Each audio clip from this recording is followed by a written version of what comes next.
The roar of the crowd on TV drowned out the world, but it was his voice, low, steady, and impossibly close, that stopped my heart.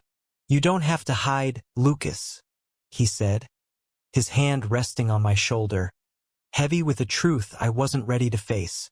In that split second, I realized this wasn't just about football. It was a crisp October afternoon in Portland, Oregon, the kind where the air smells of damp leaves and distant rain. I was 25, a graphic designer scraping by on freelance gigs, and my life felt like a sketch that never quite took shape. I'd known Ethan Carter since college, a loud, golden-haired linebacker of a guy who could charm anyone but never seemed to notice the way my pulse raced when he laughed. We'd been inseparable for years, roommates for 2, and I'd spent countless Sundays at his dad's house, sprawled on the couch, yelling at the Seahawks on the screen. Ethan's dad, Michael, was a 52-year-old contractor with hands like weathered oak and eyes that saw more than you wanted them to.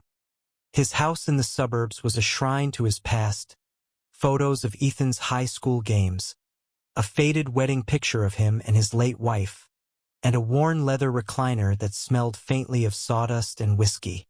That Sunday, like always, Michael had invited us over for the game. "Bring your appetite, Lucas," he'd said over the phone, his voice warm but edged with something I couldn't place. The living room was alive with the chaos of the game. Ethan sprawled across the couch, his feet propped on the coffee table, a beer in one hand and a fistful of chips in the other. I sat cross-legged on the floor, my sketchpad open to a half-finished logo I was tweaking between plays. Michael leaned back in his recliner, nursing a drink, his gaze flicking between the screen and us. The Seahawks were down by 3, and Ethan was yelling at the ref like he could hear him. "You see that call? Blind as hell." Ethan tossed a chip at the TV, grinning. "Refs are always screwing us," I said, sketching absent-mindedly. But my eyes kept drifting to Ethan, his easy smile, the way his curls caught the light. I'd spent years burying the ache in my chest, telling myself it was just a crush, just a phase. But every time he looked at me, it felt like a spark trying to catch fire. Michael chuckled from his chair. "You two bicker like an old married couple." My pencil froze. Ethan laughed, oblivious, but I felt Michael's eyes on me, sharp and searching. I forced a smile, my heart hammering. Did he know? Could he see the way I looked at his son? I shoved the thought down, focusing on the game, but the room felt smaller, the air thicker. By the time the first half ended, the score was tied, and Ethan was halfway through a rant about the quarterback's arm. Michael stood, stretching, and nodded toward the kitchen. "Lucas, help me grab some more beers?" I followed him, grateful for the excuse to move. The kitchen was all warm wood and mismatched mugs, a far cry from the sleek sterility of my apartment. Michael opened the fridge, handing me a couple of bottles, but he didn't move back to the living room. Instead, he leaned against the counter, his gaze steady. "Lucas," he said, his voice low, "you're a good kid, always have been. But you're carrying something heavy, aren't you?" I froze, the cold glass biting into my palms. "I'm fine," I said too quickly. He didn't blink. "You don't have to hide it. Not here." My breath caught. The words hung between us, heavy and undeniable. I wanted to bolt, to laugh it off, but his eyes held me in place, kind, unflinching, like he'd seen every secret I'd ever buried. Before I could respond, Ethan's voice boomed from the living room. "Yo, where's the beer? You guys brewing it from scratch?" Michael smiled faintly, breaking the tension. "Coming, kid," he called. But as we walked back, his hand brushed my shoulder, a quiet promise that we weren't done. The second half started, but I barely saw it. My mind was a storm. Michael's words, Ethan's laugh, the way my heart kept betraying me. I'd spent years building walls, convincing myself I could keep this part of me locked away. But in that moment, in that house, I felt them cracking. The game roared on, but I was drowning in the echo of Michael's words. Every cheer, every clink of bottles felt like a spotlight on the truth I'd spent years dodging. I sat rigid on the floor, my sketchpad forgotten, while Ethan's voice filled the room with easy confidence, oblivious to the chaos in my chest. Portland's autumn light faded outside, casting long shadows across the living room. The Seahawks pulled ahead, and Ethan was on his feet, pumping his fist. "That's what I'm talking about," he shouted, turning to me with a grin that made my stomach twist. I forced a nod, but my eyes darted to Michael, who was watching me again, his expression unreadable. I excused myself to the bathroom, needing air, needing space. The hallway was lined with photos. Ethan as a kid, gap-toothed and beaming. Michael and his wife at a beach, her smile radiant. A younger Michael, arms around a teenage Ethan after a game. I lingered on that one, tracing the pride in Michael's face. What would he think if he knew how I felt about his son? Would that pride turn to disappointment? In the bathroom, I splashed water on my face, staring at my reflection. At 25, I was still figuring out who Lucas Nguyen was supposed to be. Growing up in a tight-knit Vietnamese-American family, I'd learned early to keep certain truths quiet. My parents didn't talk about feelings, let alone the kind that didn't fit their vision of me. Ethan was the first person who made me want to be brave, but bravery felt like a cliff I wasn't ready to jump off. Back in the living room, the game was in its final quarter. Ethan had sprawled across the couch again, his arms slung over the back, inches from my shoulder. I could smell his cologne, sharp and cedar-like, and it took everything not to lean closer. Michael caught my eye as I sat down, his gaze soft but piercing. "You good, man?" Ethan asked, nudging me with his knee. "Yeah," I lied, my voice tight. "Just intense game." He laughed, oblivious. "You're such a lightweight." Michael didn't say anything, but his silence felt louder than the crowd on TV. When the game ended, Seahawks victorious, Ethan jumped up, high-fiving his dad like they'd won the Super Bowl themselves. I clapped along, but my heart wasn't in it. "All right, boys," Michael said, standing. "Pizza's on me." "Lucas, you sticking around?" I hesitated.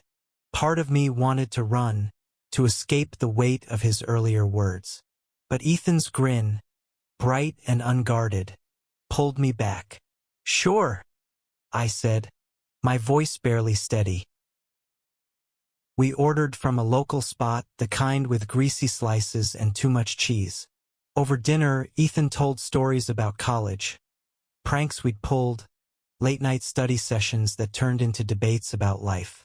Michael listened, laughing, but his eyes kept finding mine, like he was waiting for me to crack. As we finished, Ethan's phone buzzed. "Crap, it's Sarah," he said, checking the screen. Sarah was his on-again, off-again girlfriend, a theater major with a laugh as big as her personality. "She's freaking out about some audition. I gotta call her back." He stepped outside, leaving me and Michael alone. The air shifted, heavy with unspoken words. Michael leaned forward, elbows on the table, his voice low. "Lucas, I meant what I said earlier. This house, it's a safe place. Always has been." I swallowed hard, my throat tight. "I don't know what you're talking about." He didn't push, but his eyes held mine, steady and warm. "When you're ready, I'm here." Ethan, too, even if he's too thick to see it. My heart stopped. Did he mean? Before I could process, Ethan burst back in, oblivious to the tension. Sarah's a mess, he said, rolling his eyes. I'm gonna head to her place for a bit. Lucas, you cool getting home? Yeah. I managed, my voice hollow. I'm good. As Ethan grabbed his jacket, Michael's hand found my shoulder again, a quiet anchor. You're always welcome here, he said, and I felt the weight of everything I wasn't ready to face. The drive back to my apartment was a blur of streetlights and rain-slicked roads. Michael's words echoed in my head, each one a hammer against the walls I'd built around myself. By the time I collapsed onto my couch, the truth was clawing its way out, and I wasn't sure I could keep it caged much longer. The next week dragged. Ethan texted me about work, about Sarah, about everything but the thing I couldn't stop thinking about. I threw myself into my designs, sketching logos until my hands cramped, but every line felt like a confession I wasn't ready to make. On Friday, Ethan called, his voice bright. Dad's doing another game night tomorrow. You in? I wanted to say no, to avoid Michael's knowing eyes, but the thought of seeing Ethan again pulled me like gravity. Yeah, I said. I'm in. Saturday evening, I pulled up to Michael's house, my stomach in knots. The living room was the same, warm, cluttered, alive with the hum of the pregame show. Ethan was already there, sprawled on the couch, a beer in hand. Took you long enough, he teased, tossing me a bottle. Michael greeted me with a nod, his eyes crinkling. Good to see you, Lucas. His voice was steady, but there was a warmth there that made my chest ache. The game started, and for a while, I lost myself in the rhythm of it. Ethan's cheers, the crunch of chips, the flicker of the TV. But at halftime, Michael stood, stretching. Lucas, give me a hand in the garage? Got some boxes to move. I followed, my pulse racing. The garage smelled of oil and sawdust, a maze of tools and half-finished projects. Michael handed me a box of old books, his fingers brushing mine. You've been quiet tonight, he said, his voice soft. Everything okay? I set the box down, my hands shaking. I'm fine, I said, but the lie felt thin, brittle. He stepped closer, his presence steadying. Lucas, I see the way you look at him, and I see the way he looks at you, even if he doesn't know it yet. My breath hitched. You're wrong, I whispered, but the words felt hollow. I'm not, he said gently. I lost someone I loved once. Didn't tell her enough when I had the chance. Don't make that mistake. Tears stung my eyes, and I turned away, gripping the edge of a workbench. Michael didn't push, just stood there, a quiet pillar in the storm of my thoughts. When we returned to the living room, Ethan was engrossed in the game, oblivious to the earthquake in my chest. The rest of the night passed in a haze. I laughed when I was supposed to, cheered when Ethan did, but Michael's words had cracked something open. As I drove home, I realized I couldn't keep running. Not from this, not from him. The next morning, I woke with a decision burning in my chest. I couldn't keep hiding, not from Ethan, not from myself. But the thought of telling him, of risking our friendship, felt like stepping into a fire. I needed to see him, to know if Michael was right about the way he looked at me. I texted Ethan, asking him to meet me at our favorite coffee shop in downtown Portland. The place was a cozy hole in the wall, all exposed brick and mismatched chairs, the air thick with the smell of roasted beans. Ethan showed up in a flannel shirt, his curls damp from the morning drizzle, and my heart did that stupid flip it always did. You look like crap, he said, grinning as he slid into the booth. Late night. Something like that, I said, stirring my coffee. My hands were steady, but my pulse wasn't. Ethan, I need to tell you something. His smile faltered, his blue eyes narrowing. What's up? You okay? I took a breath, the words heavy on my tongue.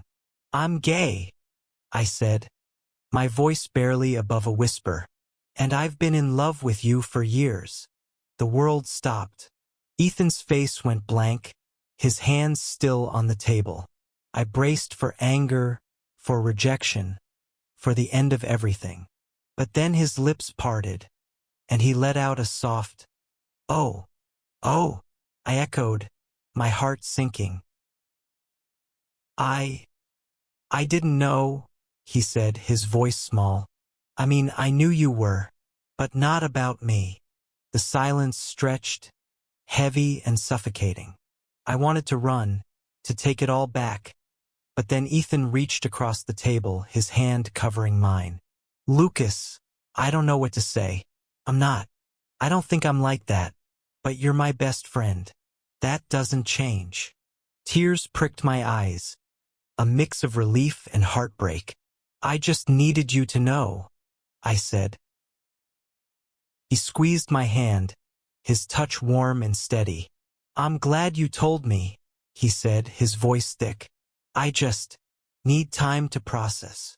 We sat there, hands linked, the coffee shop humming around us.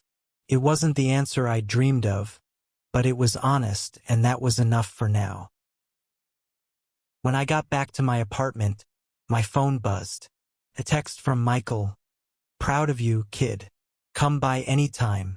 I smiled, tears falling, and for the first time, I felt like I could breathe. Weeks passed, and life settled into a new rhythm. Ethan and I were still friends, but there was a careful distance now, a space where my confession lingered.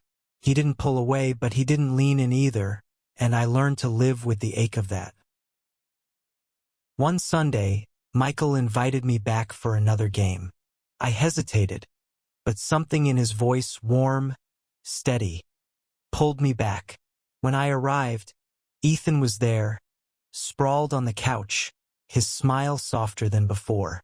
"Hey," he said, and there was something new in his eyes, something tentative but real.